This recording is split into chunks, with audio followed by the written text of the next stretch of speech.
নমস্কার, শুভ সকাল। আপনাদের সবাইকে স্বাগত জানিয়ে শুরু করছি আজকে নতুন ব্লগ। আশা করছি আপনারা সবাই যে যেখানে আছেন ভালো আছেন, সুস্থ আছেন। ঘড়িতে সময় এখন 11:15। ঘুম থেকে উঠেছি তখন কয়টা বাজে, 10টা মতো বাজে। উঠেই চুলের মধ্যে তেল দিয়েছি এক গাদা করে, মানে তেলটা রোদে দিয়ে শুকিয়ে মানে গলাতে এতক্ষণ সময় লেগে গেল। এখন কিছু খেয়ে নিয়ে তারপর স্নান করতে চলে যাব, নয়তো চুল শুকোবে না। আজকে শ্যাম্পু করতেই হবে, শুক্রবার একটা জায়গায় বেড়াতে যাব, কালকে হয়তো সময় নাও পেতে পারি। তো সেজন্য ভাবছি আজকেই আমি শ্যাম্পুটা করে নেব। আর প্রচণ্ড খিদেও পেয়ে গেছে। তারপর হঠাৎ করে মনে পড়লো, আরে আমি তো সকালের জলখাবারই খাইনি। তো মা আর বাবা বেরিয়ে গেছে, আজকেও একটা জায়গায় যাচ্ছে, মেয়ে দেখতে যাচ্ছে আর কি। আর বোনা এদিকে কাজ শুরু করে দিয়েছে। আর আমি এখন রুটি খাবো, রুটি আমাকেই ভাজতে হবে। মা বলেছে যদি ইচ্ছে করে তো কিছু রান্না করতে, আর না হলে কালকে বেশি করে রান্না করেছে তরকারি, তো সেগুলোই খেয়ে নিতে বলেছে। এখন দেখা যাক, আমার আর আমার বোনার ইচ্ছে আছে কিছু একটা বানানোর। তারপর বিকেলবেলা আজকে আমরা আবার বন্ধুদের সঙ্গে যাবো একটা জায়গায়। গতকালকেও গিয়েছিলাম, গতকালকে ফুচকা খেতে গিয়েছিলাম। তো ফুচকার যে টাকাটা, বিলটা আর কি অন্য কেউ দিয়ে দিয়েছে, সেজন্য আজকে আমরা আবার খেতে যাব। এখন কি খেতে যাব বা কি খাবো না খাবো সেটা এখনও জানি না। তো এখন প্রচণ্ড খিদে পেয়েছে। এখন আমি আপাতত আমার সকালের খাবারটা রেডি করি। রুটি খাবো, জানা কথা। ভাত আছে মনে হয়, কিন্তু ভাত এখন আর খেতে ইচ্ছে করছে না। তাড়াতাড়ি রুটি খেয়ে যাব, স্নান করতে যাব। ভিডিওটা অনেক দিন আগের করা ছিল, তখন ডিসেম্বর মাস ছিল। আর এতদিন পরে হঠাৎ করে ফোন ঘাঁটতে ঘাঁটতে এই ভিডিওটা খুঁজে পেয়েছি, সেজন্য ভাবলাম যে শীতকাল তো চলেই যাচ্ছে, তো শীত হতে হতে ভিডিওটা আপলোড করে দিই। তো এখন আমি রুটি ভাজছিলাম। আমার ডিম ভাজা, সরি, হয়ে গেছে আমার রুটি ভাজা। এখন কি দিয়ে খাবো আমি সেটা জানি না। কালকে মাংস তরকারি আছে, মেবি আমি সেটা দিয়েই খেয়ে নেব।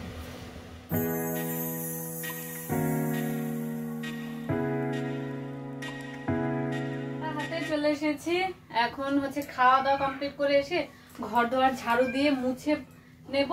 বোনা ওইদিকে জামা কাপড় কাচতে গেছে, তো ওর জামা কাপড় কাচা হয়ে গেলে আমি স্নান করব। তো তার আগে ঘরগুলো একটু ঝাড়ু দিয়ে নিই। ভেবেছিলাম যে আজকে ফার্নিচার গুলো মুছবো, কিন্তু আজকে ফার্নিচার গুলো মনে হচ্ছে মোছা হবে না। দেখি পরে যদি সময় পাই তো মুছে নেব। এখন আমি তাড়াহুড়ো করে ঘরটা ঝাড়ু দিচ্ছি। আমি ময়লাগুলো কোথায় নিচ্ছি কে জানে, এদিক থেকে ফেলবো আর নিচ্ছি ওই দিকে। এখন জলদি জলদি করে আগে ঘরটা ঝাড়ু করি। ভেবেছিলাম যে ফার্নিচার আর মুছবো না, তো ভাবলাম যে ঠিক আছে একটুখানি ফার্নিচার মুছতে আর কতক্ষণ টাইম লাগবে, একটুখানি না, মোটামুটি আমাদের ঘরে ফার্নিচার মুছতেও আধা ঘন্টা মতো সময় লেগে যাবে। তো সবগুলো না পারি, কিছুটা একটু মুছে ফেলি। অন্যান্য সময় তো কাজ করি না, আজকে একটু কাজ করতে ইচ্ছে করছে, সেজন্য কাজগুলো করছি আর কি। আর নয়তো এমনিতে আমি যে অলস বা কামচোরাও বলতে পারেন আমাকে, আমার কাজ করতে একদমই ভালো লাগে না। এখন সেটা বললে তো আর হবে না, কাজ তো করতেই হবে। তো সেজন্য এখন একটুখানি ফার্নিচার গুলো মুছে ফেলছি। চোখের সামনে থেকে, মানে চোখের সামনে যতটুকু পাচ্ছি আর কি সেটুকুই মুছে নেব। বিছানাও ঝাড়তে হবে, আর আমি ঘর ঝাড়ু দেওয়া শুরু করে দিয়েছিলাম এগুলো না করে। তো এখন আবার সেগুলো করব, করে নিয়ে তারপর মুছবো। এই সোফাগুলো সব তো আর একদিনে করা যাবে না মনে হচ্ছে, তো সোফাগুলোকেও একটুখানি করছি, বাকিটা কালকে আবার করব। গুড ইভিনিং, এখন 6:45 সময়। দুপুরে আজকে স্নান করে চুল আর শুকোতে পাইনি রোদে, চুল এখনো পর্যন্ত ভেজাই আছে। আর এত ঠান্ডা লাগছিল যে না খেয়ে আমি যে কম্বলের তলায় চলে এসেছিলাম। তো এখন উঠেছি, মাঝখানে একটু খেতে উঠেছিলাম, এখন আবার উঠেছি। উঠে তো 7টা বাজে, আজকে তো আমার বন্ধুদের সঙ্গে খেতে যাওয়ার আছে। এখন বুঝতে পারছি না, মা বাবা এখনো আসেনি, মা বাবা গেছেন তো বা সেই সকালবেলা, এখনো পর্যন্ত আসেনি। বুঝতে পারছি না কি করব, যাবো কিভাবে সেটাও বুঝতে পারছি না, কিন্তু যেতে তো হবে যেহেতু কালকে বললাম। আর এর মধ্যে আমার কাছে নেই সিম কার্ড নেই, আমি যে ওদের সঙ্গে যোগাযোগ করব। ও এখন খিদেও পাচ্ছে, বোনা কিছু খেতেও দিচ্ছে না, ও বলছে যে এখন খেতে হবে না, একটু পর তো বাইরেই যাবে। খা, আমি তোকে নিষেধ করছি? তো বলছে যে থাক আজকে খেতে হবে না, এখন বাইরে গিয়ে খেয়ে নিস। তো এখন ভাবছি আস্তে ধীরে রেডি হব, তারপরে হচ্ছে যাব। 7:09 বাজে। আমি হচ্ছে জামা পরেছি, আর এই যে এই জামাটা পরেছি এটা আমার বন্ধু হাফসাই দিয়েছিল, এই জামাটাই পরে নিয়েছি। আর বোনার এই জ্যাকেটটা পরেছি, এই জ্যাকেটটা পরতে বেশ ভালো লাগে। ও চেঞ্জ করলাম তো সেই জন্য একটুখানি ঠান্ডা লাগছে। এখন ভাবছি হালকা পাতলা রেডি হব।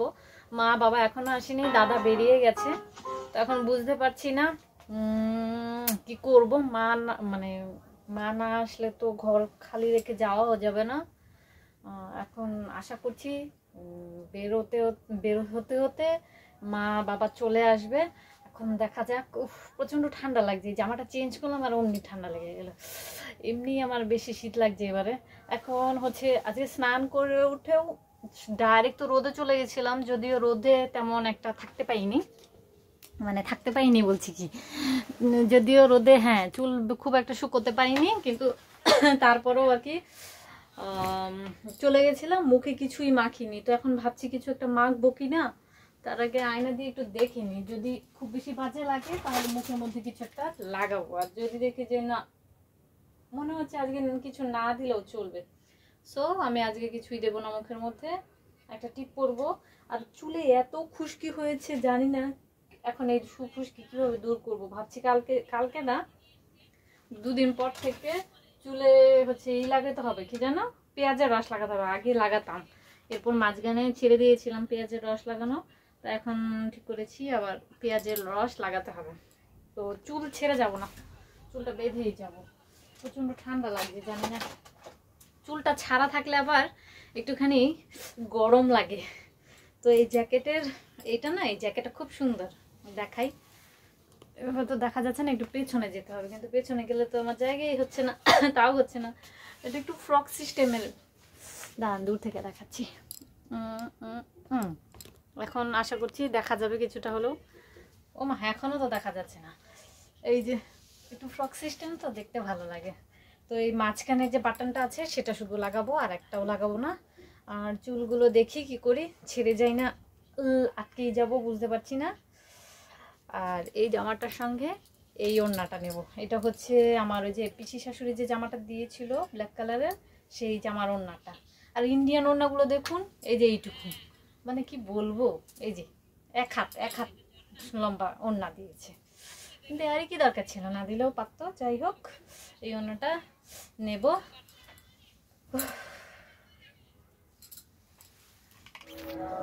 7:17 বাজে, আমি রেডি হয়ে গেছি। বোনাও অলমোস্ট রেডি, ও যে জামা পরে আছে সেই জামা পরেই যাবে, যে কম্বলের তলায় আছে আপাতত। আর আমিও এখন অপেক্ষা করছি মায়ের আসার জন্য। জানি না কখন আসবে, অন্য সময় কোথাও গেলে তো পাগল হয়ে যায় ফিরে আসার জন্য। আজকে আর পাগল মনে হচ্ছে না ফিরে আসার জন্য। তো আজান দিচ্ছে, আমার মনে হয় আমার বন্ধু ফোন করেছিল, যদিও মনে হচ্ছে ও নামাজ পড়ে তারপর হচ্ছে বেরোবে। এসছে ফাইনালি, সেই কখন থেকে অপেক্ষা করছি, এতক্ষণে এসেছে। এখন বাজে হচ্ছে 7:28। কোথায় চলে গেলে? আর ঘরের ভিতরে একটা কেরা পোকা ঢুকে গেছে। না মার ওইটাকে মরো। আমার মাস্ক পরে যাচ্ছে। যে টাইমটাতে আমরা গিয়েছিলাম তখন আমার কাছে সিম কার্ড ছিল না, সেজন্য আমি কোনো রকম কন্ট্যাক্ট করতে পারছিলাম না। তো এই মেঘডুবির সামনে এসে দাঁড়িয়েছিলাম অনেকক্ষণ, পরে ভাবলাম যে ওরা কি চলে এসেছে কি না, তো ভিতরে গিয়ে একবার চেক করে দেখে আসি। তো চেক করতে গিয়ে দেখি যে সত্যি সত্যি ওরা ভিতরে চলে এসেছিলো। পরে আমি আর বোনাও গিয়েছিলাম ওদের কাছে, আর সেখানে গিয়ে দেখি ইনায়া খেলাধুলো করছে।